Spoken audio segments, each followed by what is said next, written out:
Hello दोस्तों, आप सभी लोगों का आईएफएस के इस प्लेटफॉर्म पर बहुत सारा स्वागत कर रहा हूं। मैं मनोज गुंजाल और आज हम लोग बात करने वाले हैं एक बहुत ही इंपॉर्टेंट टॉपिक को, जो टॉपिक शायद आपकी एग्जाम की प्रिपरेशन, शायद आपकी लाइफ या फिर शायद आपके लाइफ के गोल्स को चेंज कर सकता है। जी हाँ दोस्तों, बहुत सारे स्टूडेंट्स ऐसे होते हैं जो कि सीएसआर नेट एग्जाम की प्रिपरेशन करते हैं। अगर मैं 100% स्टूडेंट्स मान लूं तो उसमें से सिर्फ 2% स्टूडेंट्स होते हैं जो प्रिपरेशन करके क्वालिफाई भी हो जाते हैं, और लगभग आप मान के चल लीजिए कि 27% स्टूडेंट्स ऐसे होते हैं जो कि प्रिपरेशन को अच्छे तरीके से तो कर चुके होते हैं लेकिन फिर भी वो क्वालिफाई नहीं हो पाते। उसके पीछे अलग अलग रीजंस भी हो जाते हैं।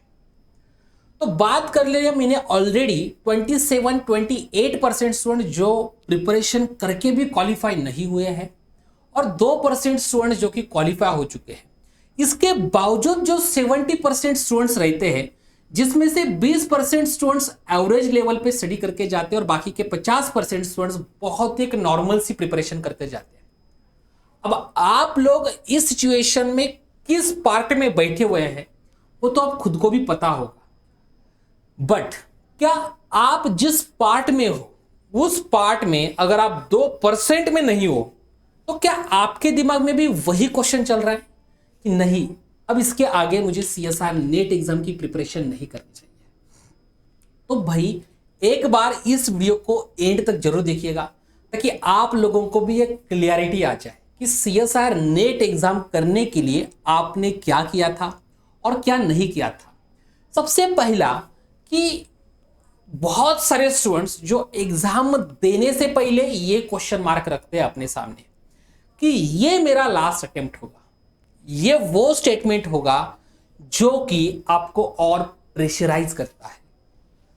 सभी लोगों को पता ही है कि वर्ल्ड कप 2023 जब रोहित शर्मा खेला था और उस टाइम पे सब लोगों को यही लग रहा था, चाहे वो आप बोल सकते हैं कि पुराने क्रिकेटर्स हो, चाहे जो कि क्रिकेट्स के जानकारी रखने वाले लोग हैं, उन सभी को जब 2023 का वर्ल्ड कप रोहित शर्मा खेला था और फाइनल मैच हारा था, उसके बाद और उसके पहले वाला सिनेरियो को जरा देख लीजिएगा। उसके पहले सभी लोगों को लग रहा होगा कि भाई ये वर्ल्ड कप एक बार रोहित शर्मा जीत जाए ना तो रोहित शर्मा रिटायरमेंट ले लेगा और इसके आगे तो अभी खेल ही नहीं पाएंगे। क्यों? तो एज भी मैटर करती है प्रिपरेशन में, वहां पर जो भी फिटनेस है उसमें। एट द सेम टाइम आप लोगों को भी अब शायद ऐसा लग रहा होगा कि भाई वर्ल्ड कप भी खत्म हो गया, उसके बाद लगभग 2 साल होने को आए हैं, उसके बाद चैंपियंस ट्रॉफी भी जीत ली, T20 वर्ल्ड कप भी जीत लिया, फिर भी रोहित शर्मा के थॉट्स बहुत क्लियर है किस बात के कि भाई मैं कहीं पर भी नहीं जा रहा हूं, सोचने की भी बात नहीं है और कहीं पर भी रूमर्स फैलाने की जरूरत नहीं है। एक माइंड जो होता है ना कि बहुत क्लियर है कि मैं कर सकता हूं या फिर नहीं कर सकता। तो वैसी वाली बात है, आप लोगों को भी यहां पर एक क्लियर थॉट रखने की जरूरत है। लास्ट अटेम्प्ट नाम की कोई भी चीज नहीं होती, लास्ट चांस नाम का कोई भी पार्ट नहीं होता। जितना आप इसके बारे में सोचोगे उतना आप खुद को प्रेशराइज करोगे। तो सबसे पहले तो ये चीज जो है इसको दिमाग से हटा दीजिएगा और थोड़ा सा शांति से बैठ के इसके बारे में सोचिए। आपने सीएसआईआर नेट एग्जाम में कौन सी जगह पर मिस्टेक्स की थी? क्या ऐसे पैरामीटर्स थे जो कि रीजन है सबसे बड़े आपके पॉइंट ऑफ व्यू से सीएसआर नेट एग्जाम क्वालिफाई ना होने का? अब किसी का हो सकता है टाइम मैनेजमेंट, किसी का हो सकता है प्रेशर हैंडल का, किसी का हो सकता है कि प्रिपरेशन को लेकर, किसी का हो सकता है कि जो एक मेंटली स्टेबल होना, अलग अलग चीजें होती है। किसी का होता है कोई फाइनेंशियल अलग वाले एक्सटर्नल इश्यूज जो भी है उनके। तो अलग अलग इश्यूज के साथ स्टूडेंट्स एग्जाम में गए थे, उसमें से एक इशू आपका भी होगा।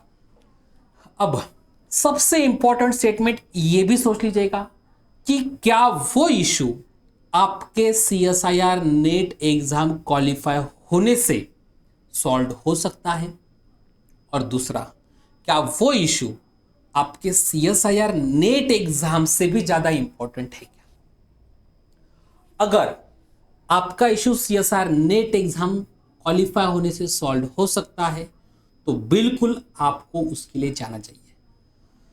और आपका जो इशू है, क्या वो इशू आपके CSIR नेट एग्जाम के क्वालिफिकेशन से भी बड़ा इशू है? अगर है तो वो एक्चुअली आप क्या ये सोच रहे हैं कि एग्जाम क्वालिफाई होने के बाद आपका करियर और उसके पहले का करियर, इन दोनों करियर में बहुत डिफरेंस होगा? तो कुल मिलाकर आप अपने करियर को दांव पे लगा रहे हो उस इश्यूज को लेकर। तो सबसे पहले खुद के ऊपर भरोसा रखिएगा। कोई भी इश्यू अपने करियर से बड़ा नहीं होना चाहिए। सबसे पहली बात, आपको चाहिए रिजल्ट्स। और अगर बात आती है रिजल्ट्स की, तो आप लोगों को भरोसा रखना होगा खुद के ऊपर, भरोसा रखना होगा IFS के ऊपर। IFS जितना रिजल्ट्स इंडिया में CSR नेट के फील्ड में कोई भी नहीं देता है। तो अगर आपको भी रिजल्ट चाहिए तो आप लोग भी हमारे CSR नेट के इस छावा बैच में एंटर कर सकते हैं। होली के इस शुभ अवसर पर आप सभी लोगों को यहां पर फ्लैट 70% ऑफ भी मिल रहा है, जिसके लिए आपको प्रोमो कोड यूज करना है IFAS70। इस प्रोमो कोड के साथ जाते हो तो आप लोग यहां पर देख सकते हैं इंडिया के जितनी भी CSR नेट की बैचेस है दूसरे प्लेटफॉर्म पर, उन सब बैचेस के फीचर्स का यूनियन कर लीजिएगा, वो आपको यहां पर मिलेगा। तो इतने अच्छे फीचर्स के साथ आपको अगर इस बैच में मिल रहा है चांस पढ़ने का, तो भाई क्यों ना हम एक बार IFS के साथ जाए, एक बार IFS के ऊपर ट्रस्ट कर ले और अपना भी रिजल्ट लास्ट टाइम नहीं लाए थे तो इस टाइम जरूर लाए। अब इसके लिए साथ साथ आपको कुछ और चीजें भी करनी पड़ेगी। बैच की तो बात चलो ठीक है, आप कर ही लोगे, बैच में एडमिशन लो ही लोगे, लेकिन अब जैसे कि क्वेश्चन पैटर्न को अंडरस्टैंड करना, ये एक बहुत इंपॉर्टेंट पैरामीटर। और मेरे हिसाब से डियर स्टूडेंट्स, अगर आप बैच में आते हो तो आपका ये इशू रिजॉल्व हो जाएगा। आप अच्छे से क्वेश्चन को अंडरस्टैंड कर लोगे, क्योंकि खुद फैकल्टी आपको इस बैच में बताते रहते हैं कि किस टाइप का क्वेश्चन कौन से सेगमेंट से आता रहता है। ये एक चीज है जो आपको करनी पड़ेगी। भले आपने बैच में एडमिशन लिया हो या फिर भले आप सेल्फ प्रिपेयर कर रहे हो, लेकिन जो भी डिफिकल्ट टॉपिक्स है वो आपके फ्रेंड्स के साथ, अपने कलीग्स के साथ, जो भी ऐसे लोग जो आपके कांटेक्ट में हैं और सेम एग्जाम की प्रिपरेशन कर रहे हैं, उनके साथ डिस्कस कर लो। आपको पता होगा कि ज्ञान जो होता है वो बांटने से बढ़ता है। तो जितना आप उसको देते रहोगे उतना वो खुद के पास आता रहता है। तो ये चीज जो है वो आपको ही करनी है। प्रीवियस ईयर क्वेश्चंस पेपर जो है उसको प्रॉपरली सॉल्व कर लीजिएगा, प्रॉपरली प्रिपेयर कर लीजिएगा। क्यों? क्योंकि क्वेश्चन जो आने हैं वो यही से आने हैं। और उसी के साथ साथ इस बात का भी ख्याल रखिए कि अगर आप CSR नेट के लाइव बैच में आते हो तो ये सारे प्रीवियस ईयर क्वेश्चंस पेपर आपको सॉल्व करके मिलेंगे, सॉल्व फॉर्मेट में मिलेंगे। अब उसी के साथ साथ क्वालिटी प्रॉब्लम्स, अगर आप बैच में नहीं होते तो स्टूडेंट को सबसे बड़ी प्रॉब्लम मेरे हिसाब से इसको फेस करना पड़ता है कि स्टूडेंट्स क्वालिटी कंटेंट को पढ़ नहीं पाता, क्वालिटी प्रॉब्लम्स को सॉल्व नहीं कर पाता। तो इन चीजों से भी आप लोगों को थोड़ा सा ध्यान से रखना है, क्योंकि एग्जाम के लेवल के जो क्वेश्चन है या तो उस लेवल के या फिर उससे ज्यादा डिफिकल्ट लेवल वाले क्वेश्चन जो है वो आपके प्रिपरेशन में आने चाहिए, ना कि एग्जाम से इजी लेवल के क्वेश्चन। ऑफ कोर्स जब आप प्रिपरेशन स्टार्ट कर रहे हो तो उस पर्टिकुलर फेज में आपको इजी क्वेश्चन सॉल्व करने ही पड़ेंगे, तभी जाके आप डिफिकल्ट क्वेश्चन के पास जा सकते हैं। लेकिन एक स्टेज के बाद आपके पास वो डिफिकल्ट क्वेश्चन आने ही चाहिए। एंड मोस्ट इंपॉर्टेंट वन कि मॉक टेस्ट दे दीजिएगा। सिर्फ मॉक टेस्ट देने के नहीं है, आपको एनालिसिस भी करना है एंड में।